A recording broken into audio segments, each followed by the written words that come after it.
because it's obviously the world's in shutdown and the UFC have done everything in their power to get us all here. So I haven't even spoken about the fight. I haven't even thought about the fight. I'm just with Team Carbon every day. The lads who are fighting, we're just enjoying it. There's no real concern about all of us cutting weight or anything. We're eating good, we're living good. So we're just taking it day by day. We haven't even spoken about the fight. We're just training and living. I think Rob is potentially probably more of a seasoned wrestler. I think he's a little bit better in that department. Jiu-jitsu wise, I don't know. Striking wise, he ain't even close to the level.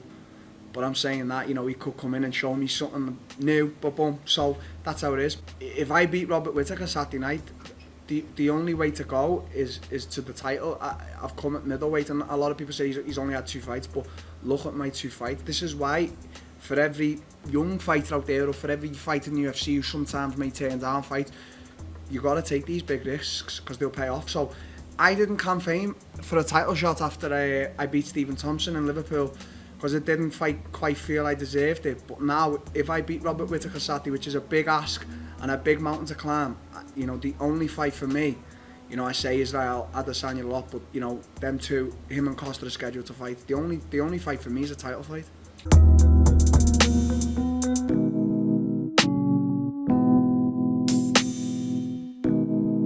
When it comes to 2 different striking styles like this, it's all about who can apply their game the best and not get caught, and they are so different. Robert, from my eyes, has got a more traditional martial arts background, as you said, Taekwondo, Hapkido style, where he throws a lot of his shots very controlled, like he rolls that lead hook over, his kicks come snapping out. I think of the front kick to hook that he landed to knock out Brad Tavares, and I think of the head kick that he landed on Jacare. His hips always chambered, so it's quite safe when he's throwing his kicks. He's never overextended.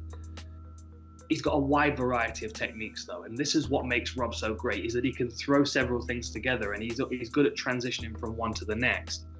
Darren Till, on the other hand, his whole game is about setting traps and utilizing his footwork, and his game is built around his left hand. We know that. He'll tell you that himself. He's got a very, very rudimentary skill set that he applies. It doesn't mean he doesn't have a lot of other skills. But you see, what a lot of people seem to miss when they're watching fighters like Darren Till, and to an extent Conor McGregor as well, because there's very similar. Both of them have built their game around their left hand, and everything really is supplementary to that main weapon that they've got.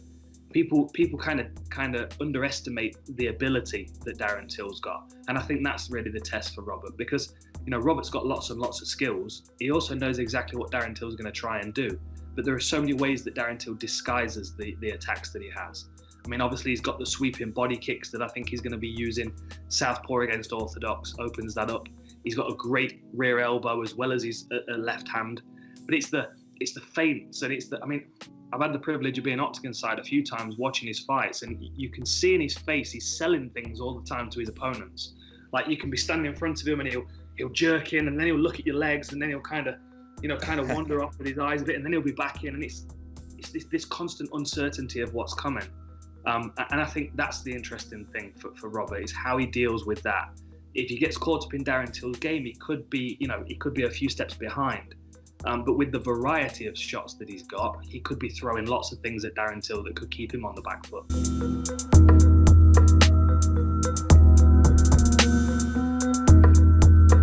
This is the only international destination for fights.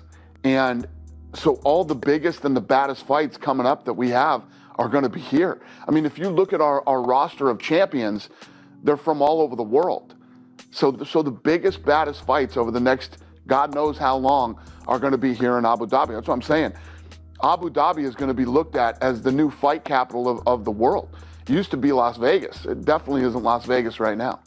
So what names could we expect? Obviously, Khabib, we're not sure what's going on there. Who can you see to maybe showcase the next big event here? Khabib will be the next. Khabib will be the next. We're talking about, Israel Adesanya versus Paulo Costa, that fight happening. Weili Zhang versus Rose Namajunas is a possibility. All the massive big fights with literally the champion versus the #1 contender are all looking like Fight Island Abu Dhabi. The way that this thing is going right now, I don't see this slowing down anytime soon. I mean, look at what just happened in California. They just shut California down again. And, you know, the governor of Nevada does whatever the governor of California does. So that's scary to me. And I think that I'm going to be spending a lot of time on Fight Island over the next couple of years. But are you looking, is there anything confirmed for what's going to happen in October time for here? I'm working on it. I'm working on it now. So, like I said, I said at the press conference a few days ago, I think that the press and the fans thought that Fight Island was going to be this like 4-fight one-off deal. It's not. I mean, this is where we're going to be. Seriously, if this goes the way that I'm looking at it, over the next year and a half, Abu Dhabi might be the new fight capital of the world.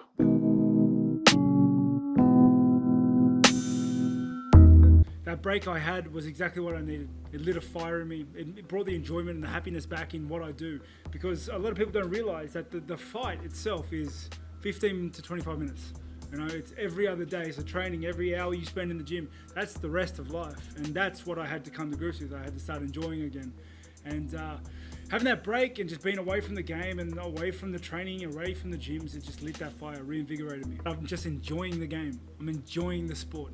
I'm enjoying the gym because people view me as a top contender because I am a top contender and I'm one of the best in the world. And I'm still only 29.